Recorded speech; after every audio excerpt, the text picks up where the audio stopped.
Alright, so right now it's 5 AM in the morning and I realise कि आज से 1 साल पहले मैं अपनी CVT दे रहा था एंड इस साल वापस CVT शुरू होने वाली है। And if you are someone जिसका बस थोड़े टाइम में एग्ज़ाम होने वाला है, तुम्हारे अलग अलग बैचेस में एग्ज़ाम होंगे, जैसे भी तुम्हारी एग्ज़ाम है, यार I just need you to know कि ठीक है, कंसिडरिंग अभी तो मतलब ज़्यादा टाइम बचा नहीं एग्ज़ाम में, तो आई होप तुम अच्छे से प्रिपेयर कर रहे हो, कर चुके होंगे। नहीं करा तब भी कोई बात नहीं, अच्छा कॉलेज मिल जाएगा तुम्हें, don't worry much about it. But I want you to know कि यार एक चीज़ का तुम्हें ध्यान रखना पड़ेगा। एक प्रॉब्लम जो मैंने पिछले साल फेस करी थी and no one really talks about it, I don't know, पता नहीं, सच में लोगों को बात करनी चाहिए इस बारे में, कि the environment of the examination room, it is totally different. ठीक है, अभी आई गेस तुम जैसे भी अपने पेपर वगैरह सॉल्व कर रहे हो, अगर तुमने, ठीक है, तुमने बुक्स लिए पूरे CUT के मॉक टेस्ट वगैरह किए हैं, तुम उस पर अपने पेपर सॉल्व कर रहे हो, तुम वहाँ पे जाके it will be computer based, तुम कंप्यूटर पे एग्ज़ाम दोगे,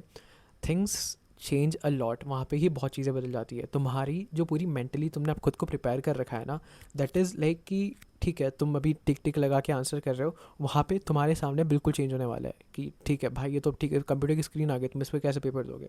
इट इज़ नॉट अबाउट कि तुम्हें वो चलाने नहीं आएगा, but it is more about तुम अपने आप को मेंटली कैसे प्रिपेयर कर रहे हो। इस चीज़ पे प्लीज़ थोड़ा ध्यान दो कि if you can go for CBT, computer based question जहाँ से भी तुम्हें मिल सकते हैं ऑनलाइन, वहाँ से करो। That is a very good thing जो तुम कर सकते हो to mentally prepare yourself. Another thing that you need is कि तुम एक पेपर पे जो भी क्वेश्चंस वगैरह होते हैं उनको सॉल्व करते हो, you do not have a पूरी कॉपी। पेपर निकालो, पेपर पे अपने आंसर सॉल्व करो जहाँ से तुम्हें समझ आएगा कि okay that is how you solve stuff. Another thing that you need to focus on is जो भी तुम पेपर दे रहे हो, तुम्हारा जिस पेपर का भी टाइमिंग होगा तुम्हारा, फॉर एग्जांपल अगर तुम्हारा एग्ज़ाम सुबह 10 से 11 बजे के बीच में है, and right now you have a routine of sleeping at 5 to 6 AM, जो मेरा एट दिस पॉइंट बन चुका है, and you wake up at 1 to 2 PM।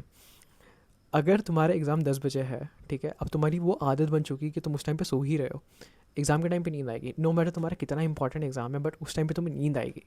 मेरे साथ हुआ था ऐसा and I know I fucking hate it. मेरा पेपर चल रहा है, लाइक यार 5 मिनट का नैप ले लेता हूँ।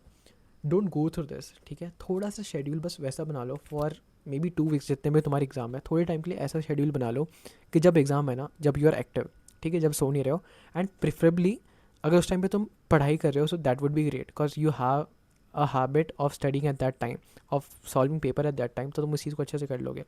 सो these are some things you really need to focus on. पढ़ाई तो कर ही रहे हो, आई होप, नहीं कर रहे प्लीज़ कर लो, ठीक है, अच्छे कॉलेज मिलते हैं CVT देने से। एंड या दैट इज़ इट, प्लीज़ इन सारी चीज़ों का ध्यान देना, प्लीज़ इस वीडियो को किसी को शेयर करना जो तुम्हारे साथ में है and वो भी सारी गलतियाँ कर रहा है। And I will see you guys in the next video, thanks for watching.